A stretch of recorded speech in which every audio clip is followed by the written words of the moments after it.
Hello and welcome to episode 40 of the Wilder podcast. In this milestone 40th episode, we're reflecting on one of the most urgent environmental issues of our time, our rivers. We're joined by James Wallace, CEO of River Action, who offers clarity on the challenges, thoughtful solutions, and a deep reminder of the vital role rivers play in sustaining life on Earth. Chloe, hello. Hello, Tom. Should we start with apology? We're late again. We are. It's not even late. This is like, it's like people might come for dinner and they'll turn up 15 minutes late. That's apologies for being late. Yeah, we're kind of 2 weeks late, which just basically just makes us bad people. all very busy people. Yeah, that is true. And doing some really exciting things. So much is changing at the project. But before we go in, I'm aware that maybe sometimes some new listeners listening to this. So Chloe, would you like to introduce who we are and the project, please? I'll try, Tom, but you do it so well. Flattery won't get you anywhere, I'm afraid. And it's important to do things outside your comfort zone, Chloe. So Not on 9:30 on a Tuesday evening. That is not my favourite time. But anyway. it is 100%. Okay. It's Wednesday evening. Anyway, this just shows how tired I am. Come on. Okay, fine. Right. We are Tom and Chloe. We are the co-founders of the Grange Project and also husband and wife. And what is Grange Project? It is a 80-acre farm, former farm in the Monmouthshire countryside. And we have a mission to achieve four things: to restore more nature, to produce more food, to contribute more to the local economy, and to connect more people to nature. So we're doing that with a range of different projects, from nature restoration or rewilding principles across the 80 acres we've got here, from a market garden, from a outreach and education centre in the form of the Grange Hub, through ecotourism, and welcome visitors from all walks of life to the project here. It almost sounds like we know what we're doing. I mean, yeah. That has evolved over the last 40 episodes. There's some diehards that would have heard this evolve. If you're new here, you might sound like this has all been kind of wrapped up in a nice bow, and we planned this from day one, but we very much, it's all about our journey as we learn and go along over 2 years now, speaking to amazing guests, helping to inform our thought process and our decisions. And this is what it's kind of evolving into, which is great fun to see and experience. And on the subject of fantastic guests, this episode is an absolute cracker. James Wallace is a brilliant communicator, and it is such a critical topic that I'm so glad we've had the opportunity to dedicate our 40th episode to exploring this concept of rivers. And if you're wanting to jump straight into the episode, because at the start of each podcast, we normally give a little introduction about what we've been up to on the project, but for those that aren't particularly interested in that, you can find it in the show notes where to catch up with James's conversation. I'm slightly embarrassed we waited till episode 44. This is such an important topic. And I thought I kind of had a grasp on the challenges facing our rivers. But when you sit down with James and just talk it through from this logical thought process, it's terrifying, frankly, what's happening or has happened to our rivers. And I'm just so happy there's people like James out there fighting the good fight. I wouldn't want to get on the wrong side of him. I'm glad he's working for this team. Yeah. So really cool stuff. But before we get into that, let's do a bit of an update. Firstly, listeners will have, if they've listened to a couple of episodes recently, they'll have noticed that I've done a thing. What thing have you done? I've injected an advert into our episodes. What was that thing? Technological thing. Yes. We're getting to the point now in July where we're opening up the doors to people to come to stay at the project. And we've got to see these beautifully produced, built, sustainable cabins where you can come and stay. I won't go into it because I'm probably going to inject another advert into it, but please do consider it if you're looking for an escape. We'd love to welcome you here, and we'll talk more about it probably in a subsequent episode. Give me some updates, Chloe, of which there are many. Where to start? Well, the one that is taking the most of our time at the moment, and these are all lessons learned in the journey, is our market garden, which is 2,000 square metres of former field, which has been transformed into a combination of 18 raised beds, 12 strip beds, and plans for a polytunnel and edible forest garden. Now, that transformation could not have occurred without some amazing volunteer support. So big shout out to ERM, our fantastic volunteer community, including the A team that sneaked in an extra day to help us move the last 30 tonnes. We couldn't have done it without you. And we are now growing, or trying to grow, a selection of fantastic nutrient-dense fruit and vegetables that will serve all the guests that come to the project. Yeah, and that again sounds really swept up and organised. What he didn't really appreciate is the fact we're essentially fast forwarding into a drought, and this market garden is at the top of a hill, pretty far away from pretty much anything on the project. And we appreciate the importance of water, didn't we? So we put a water pipe all the way up there. We thought, great, we can water it. Slight problem is that the borehole it's connected to is not yet working because we haven't turned on the power there yet, and not for a few more weeks. Thankfully, we have a water bowser and several watering cans, but it's taking about 2 hours of the day at the moment just to keep it topped up so we don't lose all our lovely veg. I wouldn't say that we were embarrassed with the amount of time we had free before we had this, Chloe. So this is taking a considerable amount of time of our day. There are positives to it, which is the opportunity to kind of connect with nature while you're up there. Good for your arm and shoulder muscles as you're holding these watering cans. And it makes you really appreciate the rain when it comes. I'm literally there measuring how much rain we've got. Does this mean I need some water or not? And to be fair, it is pretty cool seeing the little seedlings doing their thing, creeping through the soil, emerging into the world, and then also wondering why half of them are doing it and half of them aren't, and so why some are thriving and some not. But that's another podcast for another day. Yeah, let's move on quickly before we lose you there a little bit. So what else have we been doing? Well, I think a milestone for the project is last week we welcomed our first school visit. So we were absolutely delighted to bring the local primary school out here. We had 24 very excited children, complete with Flora, the forest fairy who lives in our tiny forest. They did an amazing range of activities, from planting wildflower plugs to measuring our tiny forest trees and how well they're growing, do some observational drawing of wildflowers, and tree bingo. So I think we had perfect weather. It was a perfect day. I think the feedback's been brilliant, and I can't wait to see more kids engaging with nature on the site. And this is all part of your charity, isn't it? This is the Grange charity, which is, again, we'll talk about in more detail in subsequent episodes. But it's about nature connectivity. It's about bringing schools out, getting children into wilder nature, and also specifically as well inner city schools that maybe don't get that opportunity very often as well, to get them out here and really embrace nature, get their hands dirty, maybe give the old pig a scratch. And I think for me, the main learning point, which is a kind of obvious one, but in hindsight, is that I was a bit panicky about them not having enough stuff to do. So I kind of scheduled quite a lot of activities. That doesn't sound like you. But the reality is, what they wanted to do was look at the bugs, look at the trees and the flowers and the grass, enjoy being part of nature. And I should have definitely scheduled less. But that's a good learning point, and we're looking forward to welcoming many more groups in the future with that understanding. So it's a pretty big day today as well. It was a momentous day, I would say, for me personally, for the project. The pigs have been enjoying about a third of the project while we've blocked them off from where the building work for the Grange hub is happening. But today we've just finished off the fence line with an amazing local company called the Wilcrick Group. I'm going to put the link to them in the show notes because they've been fantastic from day one, and the work they've done is second to none. But now, even more importantly, is the pigs now have access to the whole project. So I went out this evening and took down all the fence lines, all the gates, all the electric fencing that's holding them in. And now tomorrow, I'm very much looking forward to hopefully seeing them enjoying freedom again. It's going to be really interesting to see whether they stick to their safety zones or whether we're going to have to encourage them out into the big wide world. I don't think we need to worry. There has been a few escapee incidents over the last month or so perhaps they were trying to tell us something. So the last update, because I know this has already been too long, but I just can't not tell you about how amazing it is that the bird life we've got here on the project at the moment. The swallows and the house martins have returned, and it feels like the whole place is just humming with birds. We were joined last week by Nicholas, who is a member of the Gwent Ornithological Society, who came out to do a breeding bird survey here, and we found double the number of birds on the project this year than we did previously. I didn't know that. And actually, I've been thinking in terms of the house martins and swallows, I was thinking in my head, the number was, I think it's twice the amount we've had. Like, I genuinely believe that. So it's interesting that's correlated with the expert's perspective as well. I was just sitting out this evening watching them, and all the house martins have made nests out of the mud from the pond on the side of the house. So it's so cool to see the pond that we've created being used as material for the house martins' nests, and they were busy squabbling with each other about whose nest was whose and who was feeding whose babies. I presume that's what they're doing. But yeah, it was so cool to see. Yeah, this is the first time they've built nests. I mean, I'm going to assume it's not going to damage the house. I mean, the house has stood for 300 years, probably with many more house martins in its time. But brilliant. Well, good to see. Shall we get into the chat? Let's do that. We've done the introduction at the top of the podcast, really. This is a true foundational episode about rivers. I couldn't get any better, and we couldn't get a better person on to talk about it. So let's get into it.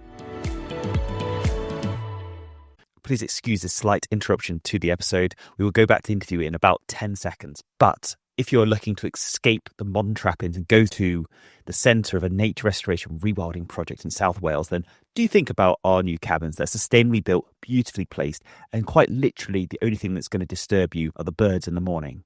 If you want to have a bit of a weekend escape, then feel free to go to our website, grangeproject.co.uk. In the top right corner, it says stay with us, and you can book for this season. Now back to the interview. Hello, James, and welcome to the Wilder podcast. Thank you very much. Nice to meet you both. We're really looking forward to this episode because although we've kind of touched on the health of our rivers in previous conversations, it feels like a real privilege to dedicate a whole conversation to the importance of these amazing ecosystems and I guess the commitment of the communities that are trying to protect them. But before we get started, I'm wondering if you could introduce yourself and your journey to becoming CEO of River Action. Well, thank you very much for having me on. I'm James Wallace. I'm 52. I'm a father of 2 daughters, Flora and Annabelle, who are in their late teens, about to do their A-levels and GCSEs. I was born and brought up almost on the banks of a chalk stream, the River Pang, in 1972. The world was a very different place then from an ecological perspective, and our rivers were in a much healthier state. Yes, there was industrial pollution in the Midlands and the North, but where I came from, I remember clouds of butterflies, I remember kingfishers, I remember crystal clear water. And it wouldn't have crossed my mind to think of the word pollution. It's something that's come to my attention in much more recent times. But before I go into that, the journey, to answer your question, was a slightly unusual one to start with. I didn't really fit in when I grew up. I was kicked out of school. I had a very dodgy time with, well, let's say chemicals in my system and really fell out of touch with society and nature.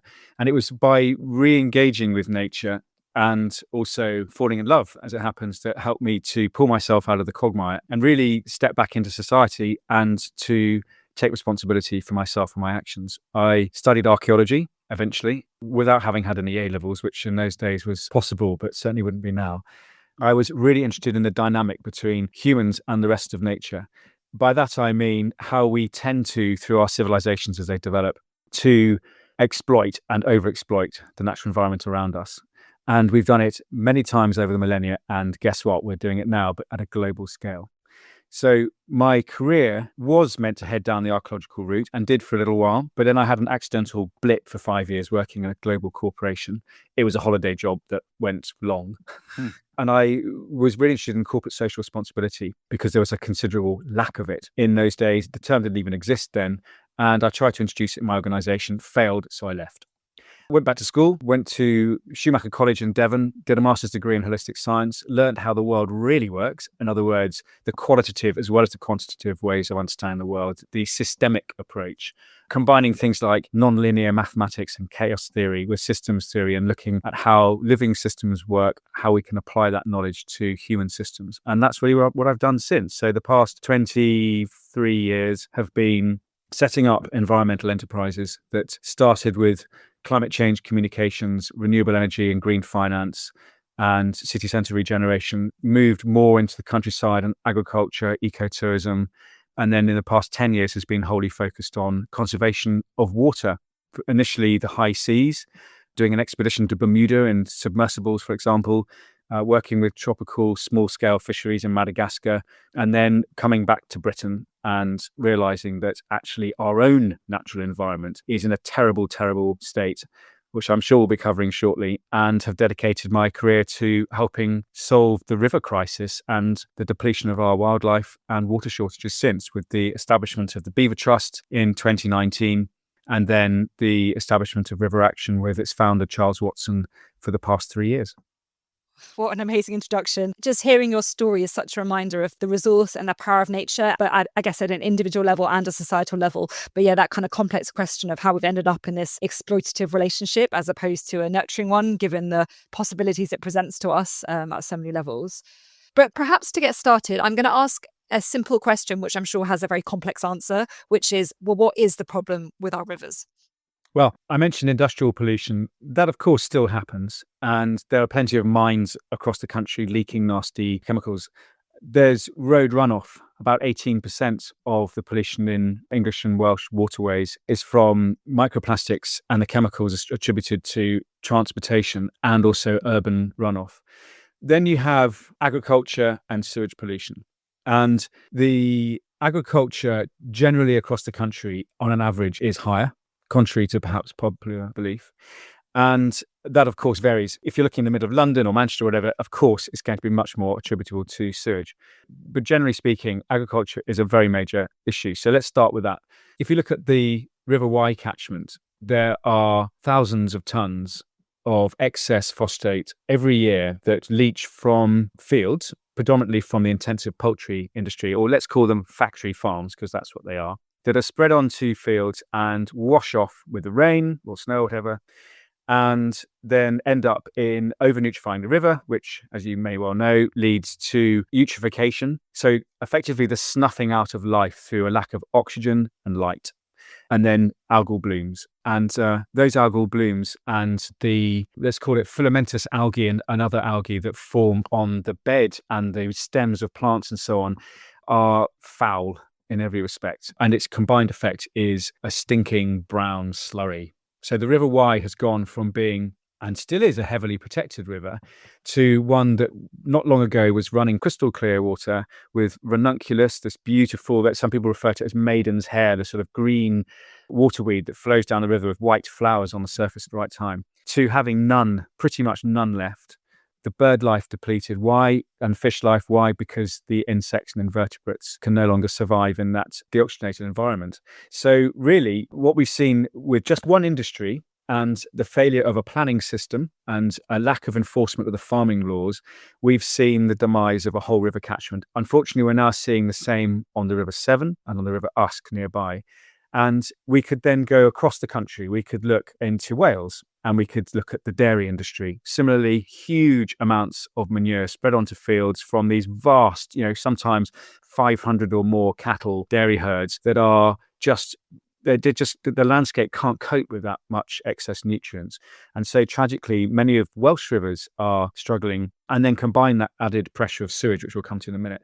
And then let's come to sewage. So when we have the Environment Agency's funding cut by 70% by the last government over 15 years, it's no wonder that water companies can be allowed to profiteer. Ofwat have done a terrible job of the financial regulation of the water industry. And instead of investing in cleaning up the mess that they've created, they've run to the hill with our money. And we're talking about many tens of billions of pounds worth of debt accrued at very high interest rates, and obviously dividends paid to shareholders as well. And that combined debt and equity return on investment has been at the cost of our rivers and indeed people's health, as we see many swimmers and rowers getting sick every year, and of course the depletion of wildlife too. So those in my mind are the two main sources of pollution, but it's important not to forget chemical pollution from various sources, including road runoff as well. It's a very depressing picture you just painted there in terms of the combined forces of all those different sources of pollution and the impact that's having on the rivers. And we live between the River Wye and the River Usk. We're part of the River Wye catchment. And certainly, even in the 15 years that we've been in this area, there's been a significant deterioration in the quality of the river. And I have plenty of friends who will not swim or kayak down the river now because of concerns for their health. And I suppose that leads me to my next question. If our rivers were to be protected, or we were to find the solutions to some of these complex problems, what would be the benefits of healthy rivers to the communities and the ecosystems around them? Well, let's first look at where we stand in Europe. We are the most nature depleted country in Europe. If you look at France, they have 565 approximately inland bathing water sites, so rivers and lakes. We have 15.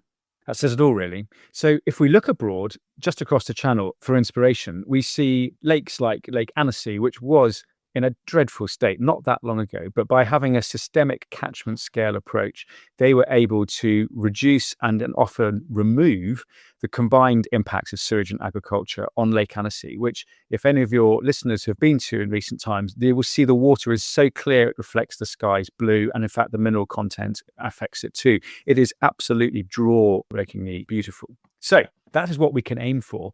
And when we look at, say, for example, chalk streams like the River Pang, where I was born and brought up, and the Kennet just over the hill, there are times of year when one can be fooled into thinking that river's running clean because it looks clear. But then when one looks beneath the surface, we realise that there is a carpet of that algae I mentioned earlier. And when we look carefully, we also notice there's very few insects or fish. So when we look at how we heal a river system, we need to go to the point source or diffuse source of the pollution, the sewage, the agriculture, and so on. By managing that and treating that waste as a resource, I mean, dare I mention it, but rather than just chuck it on a field that doesn't need it, how about actually drying it, pelletizing it? In the case of poultry manure, it's highly nutritious in phosphates and nitrates and very valuable. Go to a supermarket or a garden centre and buy a kilo of chicken poo, and you'll see what I mean. It's very, very expensive. So this has value. Let's trade that. Let's take that excess from areas of surplus to areas of deficit. Rather than importing fossil fuel derived fertilizer from Europe, we can sustain ourselves and our fields. So the benefits are manifold. When it comes to agriculture, just imagine this. If we could pay farmers a fair price for their produce at the farm gate, and when I say we, I'm talking about intermediaries and predominantly supermarkets and fast food and retail outlets. So, for example, KFC, McDonald's, those sorts of brands, Nando's, who we've been targeting recently, pay the farmers a fair price. Government incentivize them. So with elms, imagine a situation where the government gives sufficient budget that farmers can then invest in riparian buffer zones. So in other words, giving a break between the fields and the runoff and the river and allowing wildlife to regenerate with beavers and otters and kingfishers and dragonflies. Imagine a grant that will pay for slurry storage and a trading system that will take excess manure and trade it from parts of the country to others. So that's agriculture. The benefits to us, therefore, mean that we have much higher likelihood of having happy farmers and clean rivers because the farmers are getting valued. And imagine a national food strategy and land use strategy that actually makes sure that we have removed and reduced at least our food insecurity, which is a very, very considerable issue. And the new minister for farming, Daniel Zeitner, I believe anyway, is trying to work on this and trying to influence the NFU, for example, to work with him and organizations like ours to come up with a plan. And then look at sewage. Well, by having a removal of private interests from the rapacious vulture capital that is currently driving the behavior of water companies and replacing that with a blended finance model that we can learn from Europe, for example, where we have a combination of appropriate private investment alongside government investment, for example, bonds that have a much lower cost. Typically, private investment will go for 9 to 12% return. That's a very large amount of our bills paying wealthy investors interest. Whereas if a government-backed bond, you're looking at around 4%, something like that. And then imagine that investment going actually into clearing up the problem of not just combined sewage overflows, which leak all this untreated sewage, but also improving the quality of water that comes out of in form of treated effluent out of sewage treatment works. Currently, you're looking at very high levels of E. coli and other nasties that can lead to pathogens that make us really ill. And there's no need for that. If we look at Europe, the quality of water that comes out of water treatment works is much higher. That means we can then swim safely, we can row safely, we can walk our dogs, allow our children to paddle or for us to fish or so on without fear of getting a prick on our finger or cut on our foot and getting sepsis or ingesting it and making it really sick. And then when it comes to the road runoff and city-based urban pollution, then similarly, imagine all those microplastics, those chemicals that are getting into the digestive systems of the insects and fish that also feed us often. And also, let's just not think about the rivers. Rivers lead to the sea. So the damage that's being done there is very considerable too. And just going back to sewage, let's not forget too, it's not just bacteria and viruses, but also very large quantities of pharmaceuticals, whether it's birth control pills that have hormones in, whether it's pharmaceuticals like paracetamol or antidepressants and recreational drugs of cocaine. You may well be aware that there's very large quantities of these chemicals that are affecting the growth behaviors and sexual behaviors of invertebrates, amphibians and fish and so on, mammals too, in our rivers and seas. So you asked, what difference can it make? Well, all those problems can be resolved if we have a government that shows proper leadership and makes companies invest both in agriculture and in sewage and obviously transport too, in cleaning up this mess. I mean, I've been silent for this whole podcast so far, firstly because I thought I understood a fair amount of what's happening. And what I've realized is, having listened to you for the last 15 minutes, is I haven't even scratched the surface when it comes to the effects on our rivers. So I'm doubly appreciative of you taking the time out to educate Chloe and I and our listeners. As you've said, this is not new. We've known this has been happening for a while. I'm just interested to get your take as to what's been getting in the way? Why haven't we created the systemic change required? What's in human nature that stops that from happening? Because it makes sense. There's nothing that you've said. Of course, everyone, who wouldn't want that to happen? Well, I think there's a very significant lack of sense of urgency. Let's not beat around the bush here. We are on the cusp of running out of drinking water in this nation. Thames Water have done a piece of research a few years ago and again last year that demonstrates to their mind that for every day that London runs out of water, it will cost the economy £500 million every day. Every single day. So when you hear from government or industry saying, oh, we can't afford to fix this problem, well, the cost of inaction, I would say, is much greater. Throw in climate change, throw in the fact that, just looking at London as an example, the chalk streams in the Chiltern Hills are drying up. 25% of them, I think, are now permanently dry, for example. So the lack of action there partly is a lack of sense of urgency. Across all of us, we take it for granted. We turn a tap on and water comes. We flush a loo and something unpleasant vanishes and is never, hopefully, to be seen again. Although if you were looking out of the window of my house here in Aldbourne in Wiltshire, you would know that in the chalk landscape I live in, for example, near Lambourne, similarly in other villages nearby that your listeners may have heard about on the national news, we have a problem every year with sewage flowing down our main streets. And literally right outside my house, I've had sewage being sprayed against the wall of the building and against my car where my children get in and out of. So it's not a very pleasant situation. Why has that been allowed to happen? Well, a lack of regulation. I mentioned earlier about the 70% funding cut in the Environment Agency and the ineptitude of Ofwat. Well, combine those two things together. If you're a water company, then you just can pollute with impunity. You know that even if you do something bad, the likelihood of you going to court is very, very slim. And if you do, it'll probably be 5 or 6 years. So, for example, Thames Water, and I think it was 2017 around then, killed 1,500, 2,000 fish, somewhere between the two. It was only them. It could only ever have been them. There was no other source of pollution. And it took 6 years to prosecute. And the fine was £3.3 million. And you know, Southern Water did the same thing, pretty similar amount of fish. A year later, it took 5 years to prosecute. The fine was £330,000. A tenth of it. So look at the inconsistency there, neither of which are going to enthuse investors to put their money into fixing their assets. Instead, they're just going to run to the hills laughing, aren't they? I mean, that is a massive disincentive to clean up their mess. So we have a situation here where water companies have been allowed to pollute. There's been a lack of sense of urgency and pressure on the government. That is now significantly changing. There have been campaigners like River Action, Surfers Against Sewage, Windrush Against Sewage Pollution, a local campaign group not far from me who work nationally too, Ilkley Clean River, SOS Whitstable, Save Windermere, you know, the list goes on, Henley Mermaids, Friends of the Thames, and so on. These groups now are working together to try and make sure that people know about it.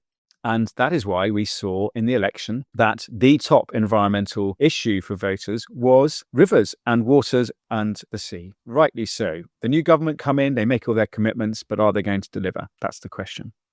So I'm now doubly embarrassed and slightly indignant about what is happening, I think appropriately so. There'll be people listening now who have had their eyes open for the first time, like I have.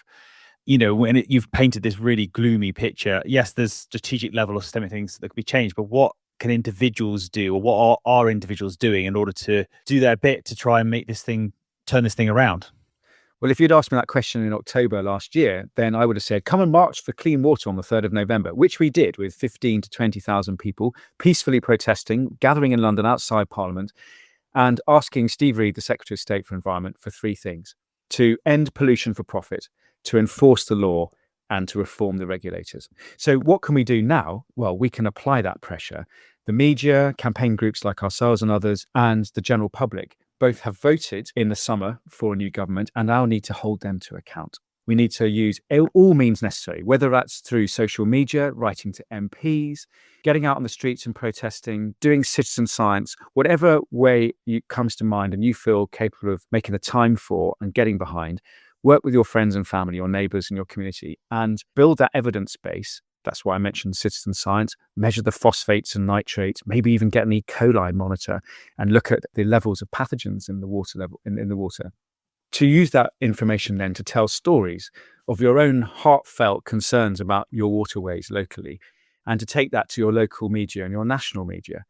to maybe even think about using the law too. There are people now who are taking action, legal action against water companies and the government to say they've had enough. Organisations like mine, River Action, are doing the same at a larger scale and with bigger budgets, where we are holding the government to account through something called the judicial review process, which is effectively saying to, for example, the Environment Agency, part of DEFRA, Department for Environment, to say, right, well, we have the farming rules for water, but you're not enforcing them. In fact, you never have since 2018 when those laws were put into place. So what happened in February last year, we took them to court and we had a general win. We didn't actually win the case because it turns out that the judge decided that we had been successful during the campaign. So he couldn't award to us. However, we succeeded. And now we're seeing... So what does that mean? Sorry, because I'm a big believer that actually we've got to start taking people to court and making it hitting them where it hurts. So what does that mean that you won during the campaign? And well, what we mean is that specifically we were saying that the guidance issued by DEFRA to the Environment Agency are responsible to go out and inspect farmers and to hold them to account and say, right, you've got this much land, you're producing this much manure, you're spreading it, and it's too much or too little or whatever. Are you meeting or exceeding the needs of the land and the crop? And our concern was that this guidance from DEFRA to the Environment Agency was basically saying, don't enforce the law. I mean, I'm using very lay, simple terms, but our barrister and team successfully argued that point. And then the response from the government was to say, well, we'll tidy up our guidelines. And that's actually due to be coming out in March, by the way. The Office for Environmental Protection have been pushing for this, and we believe that revised guidance will be coming from DEFRA. So I mention this as an example because legal action doesn't necessarily mean winning the case. Although, of course, if you do, you may be able to set a legal precedent that can therefore be prosecuted by others in due course in similar situations, whether it's a water company, agriculture, or other sorts of pollution, doesn't matter. However, campaigning wrapped around legal actions in our mind is even more important. I'm bound to say that as a campaigning group, of course.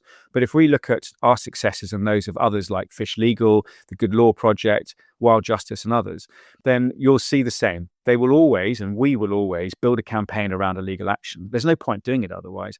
And in fact, I'm very happy to put tens of thousands of pounds of our hard-won money into paying for legal fees if we know that it's going to apply pressure on the polluter and the regulator and the government overall, which we successfely are doing, not just River Action, but others too.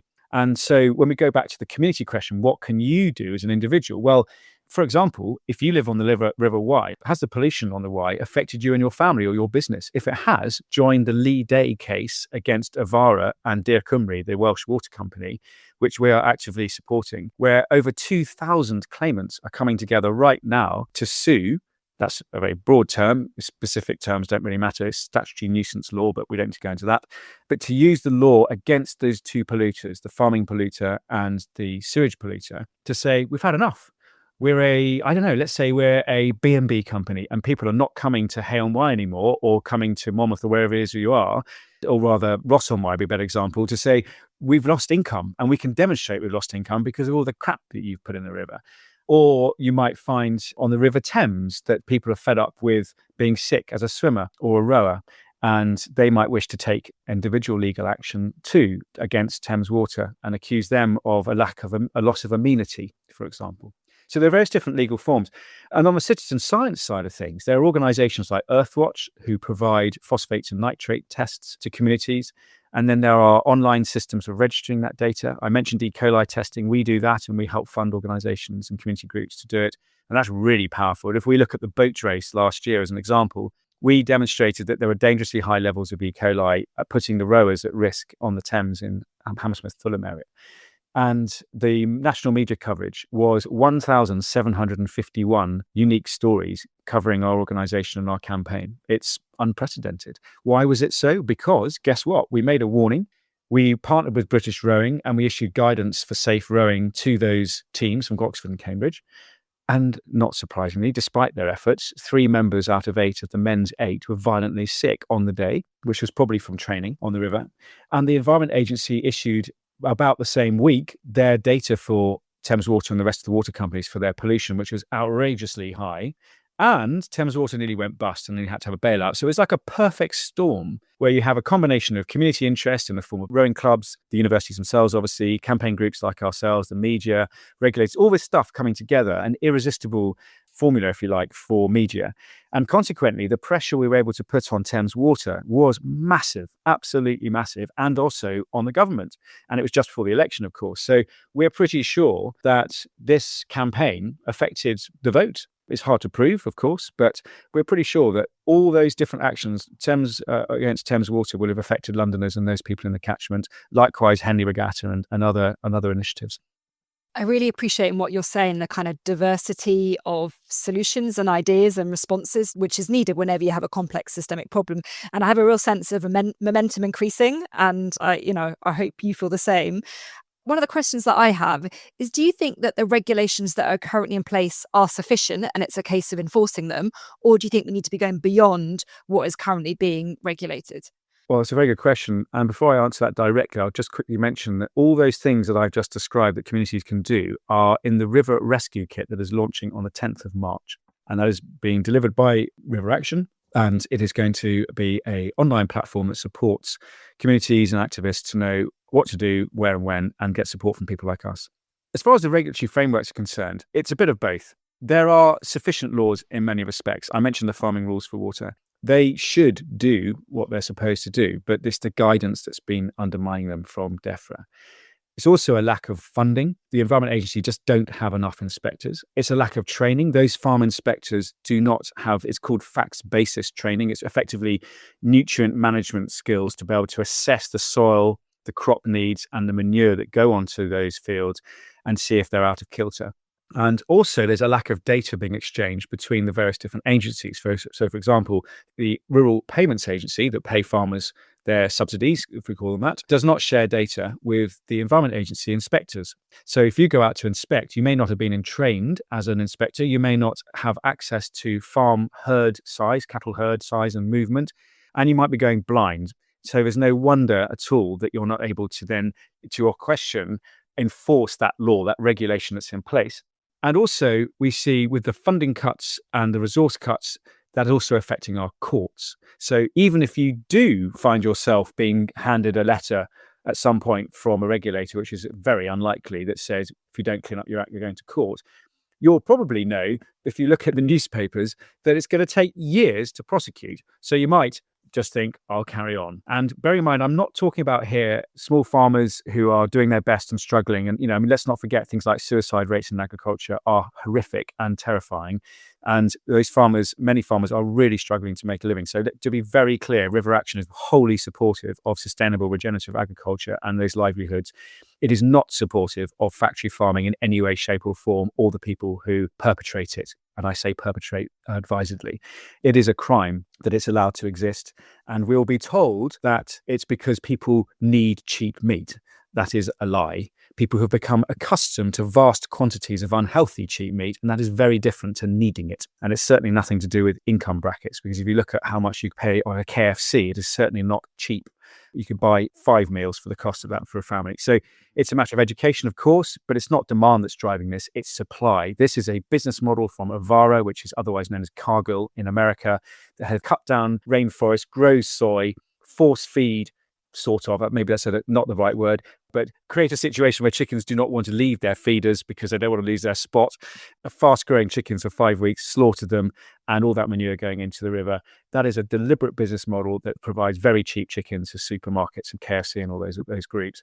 And therefore, the regulations here abjectly fail. Chloe, that's the problem. There is no regulation at all beyond basic animal welfare ones that actually prevent this sort of industry happening. And what we would really like to see is the government to smarten its act and actually intervene in the food and farming industry, both creating that national food strategy I mentioned earlier, and also making sure that farmers are growing healthy and ethically produced livestock that live longer lives, that are not polluting and are not causing huge damage or violence, you could say, to the animals themselves and to the landscape. And then when it comes to sewage and the water industry, the laws are there but are not enforced, and they should be changing. So I think it's fair to say that the farming laws are okay but could be tidied up. Water company laws definitely need to be smartened up. And I'll give you examples. If you look at the regulator Ofwat, in the 1973 Water Industry Act, Ofwat were given the responsibility to make sure that rivers remained environmentally sound. That duty, environmental duty, was removed in the 1991 Act when the industry was privatised. So we actually regressed. That's not the first time or the last time. I know Liz Truss famously spouted on about cutting red tape when referring to farmers and farming and being very proud of it, and water quality generally. Well, that time has to stop. We need not necessarily more red tape, but red tape that actually works. In fact, I don't even like that term. Let's forget it. We need laws that incentivize better practices. And for water companies, if you're being regulated by a body that isn't actually doing its job and doesn't have the teeth to do it, then you're going to carry on doing what you wish. And that is also, like with farming, there's not enough inspections happening. There are not enough spot inspections, so in other words, unannounced ones. And there's an entire reliance on the water industry marking their own homework. They are doing self-monitoring. I believe, according to Windrush Against Sewage Pollution and others, there could be as much as a quarter or even more of outflows that are not currently mapped. So we don't actually know the true scale of pollution. And nor, when I say we, I mean the government too. And then the water quality itself, permitting has not been updated in many cases since the 60s. So if you're a water company, the water standard that you're producing, final treated effluent, I mean, so sewage comes in one end, watery substance comes out the other, then that is not being considered. And it's not being considered with the massive population growth we've seen since those 60 years, maybe more or less, depending on your permit. And it hasn't been considered in terms of climate breakdown, flooding, drought, and so on. And of course, the changes in what's in our system when it comes to the chemicals I mentioned earlier and sewage and so on. So we need water company permits changed and updated for each sewage treatment work, and water companies permit to trade, to operate. There's a significant piece of legislation that has never been used against the water industry, and that's called the Special Administration Regime, SAR, or SAR for short. Special admin, as people refer to it, could be used and arguably should be on organisations like Thames Water, who have not only failed financially and are on the brink of bankruptcy, but have failed environmentally and for their customers, and are called to the new government. And there's a water commission that some of your listeners might be familiar with that has been announced just recently, is to say to the Water Commission and the Commissioner himself, Sir John Cunliffe, let's see the law being enforced. Let's see the environmental agencies and regulators probably combined. Let's have a much more efficient way of doing things. And let's use things like the SAR regime, the special admin regime, to hold those polluters to account and take them out of private hands. We're never going to see a change in the way water companies behave if they remain there operating for the benefit of shareholders and creditors. We need to see a blend where we look to Europe and we learn from across the channel to see how we can combine for-profit and not-for-profit investment with proper municipal oversight. And by that, I mean both at the local level and national, where you have a national plan for water quality and water quantity, and that is administered by the regulators and the government. And at a local level, let's say Thames Water and Mayor of London, the Mayor of London has a plan for swimmable rivers by 10 years' time, so 2034, 35. How is he going to achieve that if he has absolutely no influence over Thames Water, the main polluter? How about putting him or his representative on the board of the company? Or another means, it doesn't have to be that way, but a municipal authority on this having a seat on the board of the biggest polluter and the provider of water to 15 million people. Apply that to other water companies and also customers too. And then we'll have a much better chance of those regulations that we feel have been failing to have a better chance of success. I completely agree with you. It's completely bonkers that we've created a system where essentially we're valuing profit more than clean drinking water. When you think about it on that level, it just makes absolutely no sense. From what you're saying, it feels like if you look at all those different levels, the media attention, the community action groups, the legal battles, the campaigning work of River Action, it does feel like the kind of appetite for change does feel really strong. And I feel that maybe that's not just within our environmental bubble, but beyond that now. How would you assess the current political will to enact some of these changes? Well, since the election, the new government, the Labour government, have been saying a lot of the right things in that they have a new water bill that's had King's assent and ostensibly is there to fix the problem with the water companies. But really, banning CEO bonuses, is that going to dissuade them? They'll just increase their base salary. The threat of imprisonment, that's just if they withhold evidence. It's not for polluting. So that's not going to happen.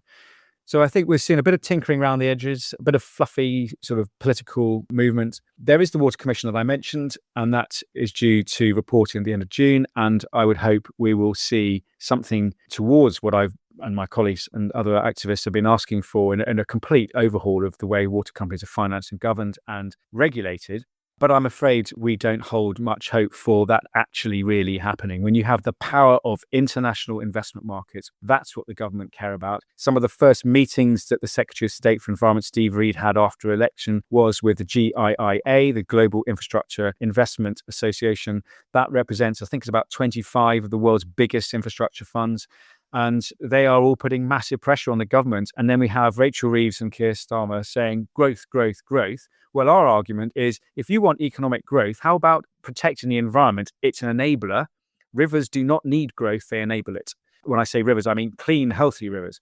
So what we would like to see is a situation where the new government delivers on what we hope the Water Commissioner will recommend, if he is to recommend along the lines that we are asking. If he doesn't, then we will be making a lot of noise about it. Who knows? Maybe there'll be another march. Maybe there'll be other tactics deployed. We will continue pursuing new legal challenges. Just today, we've announced a new challenge against the price review. It's called PR24. We've just started it's called a pre-action process for a judicial review targeting Ofwat, because we believe that the price, this is about bills for customers, we believe the process was done illegally. I won't go into the details. We and our legal team are convinced that we have a strong case here, and hopefully a judge will agree with us. So we're going to continue pursuing legal actions. We have more up our sleeves coming soon. And what we really need to see is Keir Starmer and Rachel Reeves sitting down with Steve Reed and saying, here you go, here's some cash.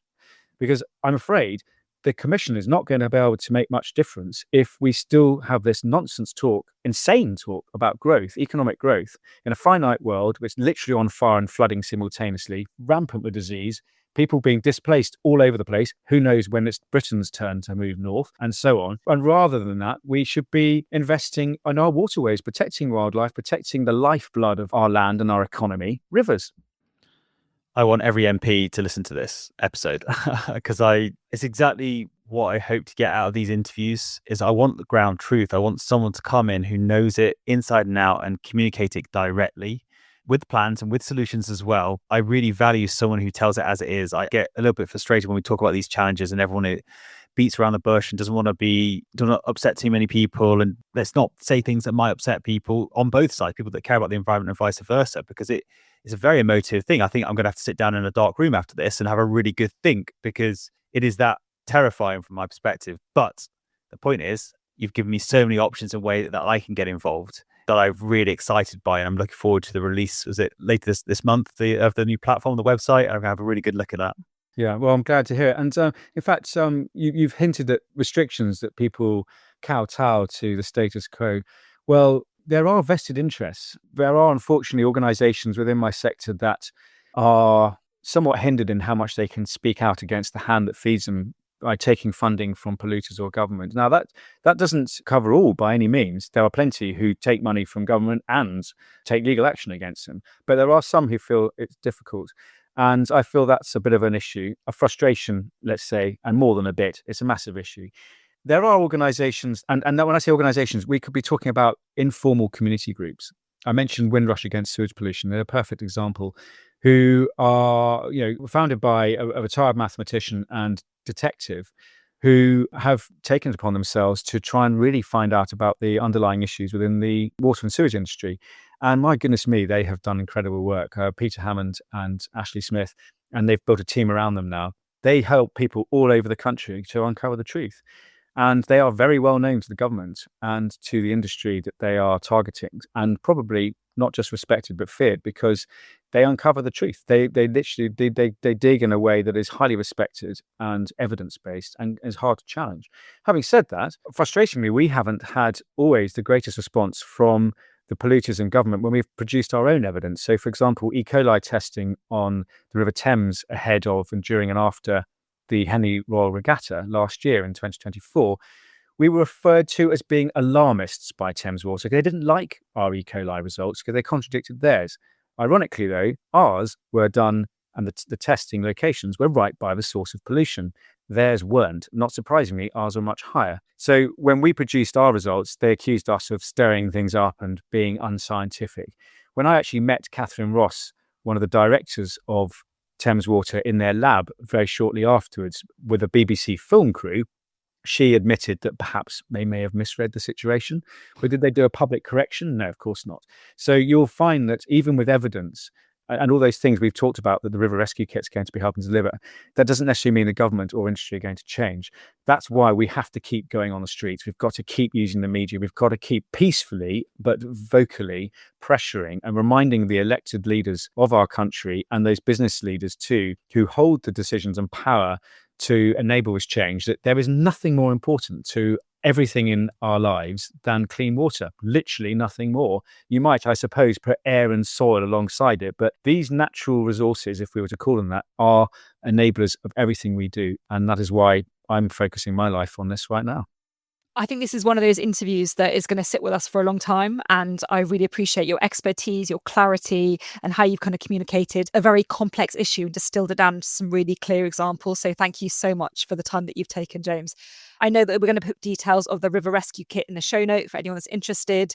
And where else would we signpost people to that have heard this conversation and feel as impassioned as I do about taking action? Well, riveractionuk.com on our website, River Action UK on social media. We're on TikTok, Instagram, Facebook, LinkedIn and X. And also the River Rescue Kit is found through our main website or directly. So if you Googled River Rescue Kit after the 10th of March, you'll find it. Thank you so much. Thank you very much for having me. It's been an absolute pleasure. There is so much to take away from this conversation in terms of understanding complex problems, complex solutions, hear momentum of a movement. James communicated so much information so clearly, I thought, in that 40-minute chat. And we actually recorded this conversation a couple of months ago, and it's been one of those things that's kind of been percolating with me. And I was sat out by the River Mono on Sunday, and I was thinking about what a critical role rivers play for us as humans, as well as for the ecosystem. It was so lovely because there was the ducks down in the river, the swans had their cygnets, there were people of all ages from a much older generation sitting and watching the world go by, right down to our 2-year-old sort of poddling by the side of the river, through to some teenagers were sitting having their coffee and hanging out. And I just thought how important they are and how embarrassing and sad it is that we've let them get into a state where I wouldn't let our little one paddle in the stream anymore because of the risk to her health. I mean, I'm no expert, but as we were looking at it, it was yellowy, wasn't it? It looked unhealthy. And I think, like you've said in previous episodes, I think it's that subconscious. And maybe the people that are sitting there are enjoying it and think that's normal. They think it's a normal, healthy river. But subconsciously, something in the back of your brain will be going, there's something wrong here, discordant here. What's going on? I trust and believe that James and the team at River Action and all the other organisations he spoke at are going to drive the change that we need. But, it's desperately needed. It was really making me think about that notion of shifting baseline syndrome. I'm sure most people are familiar with it, but this kind of idea that we don't know what we've lost because we don't have that kind of sense of historical context. But as I was watching everyone appreciating the space, I was just kind of wondering about how powerful it would be if it was teeming with, otters and beavers, and I mean, I know I've got those the kind of big hitting animals, but like even just healthy plant life or fish, or if we had all that, how much better it would be for our souls as well as for the ecosystem. And not only that, we were there when it was a hot day and nobody was in it because probably people knew. But could you imagine if everyone was in there and they were splashing and having fun and frolicking? But it's just, one of many things that we need to address as humans, but certainly gone up my priority list. I think it's a really good point there about how I left this episode with that. I thought James really effectively balanced. I mean, a lot of people might know there's quite a famous climate change podcast called Outrage and Optimism. And I felt this is a really classic example of outrage is absolutely the word for how we've treated our rivers and the multiple systemic factors that have kind of led to their deterioration. But also there was real optimism in the conversation about the change that's happening, the momentum behind it, the levels of shift that's occurring from individual community groups, politicians, river action campaigning work. It just feels like there's an opportunity for something exciting to happen with enough public will that will hopefully translate into political will. And just a reminder that all the key links that James talks about during the interview will be in the show notes for you to peruse at your leisure. Right. I think we've come to the end of the episode. Yeah. Big thank you to James, and hopefully everyone's left more informed and more energized to take action on this critical issue. And if there are any topics that people do think we haven't covered yet and are critical that we just have a blind spot for or whatever, then please feel free to email us. It's hello@grangeproject.co.uk. It goes to both Chloe and I, and we will endeavour to do our best to address some of these topics. Yeah, and thank you so much to the people that have reached out recently. It's so lovely to have your emails, and I know a number of you are coming to visit the project in the next few weeks, so yeah, excited to meet you and excited to hear about the impact these conversations have had on your thinking. Right, let's get back to working. Yeah, let's do that.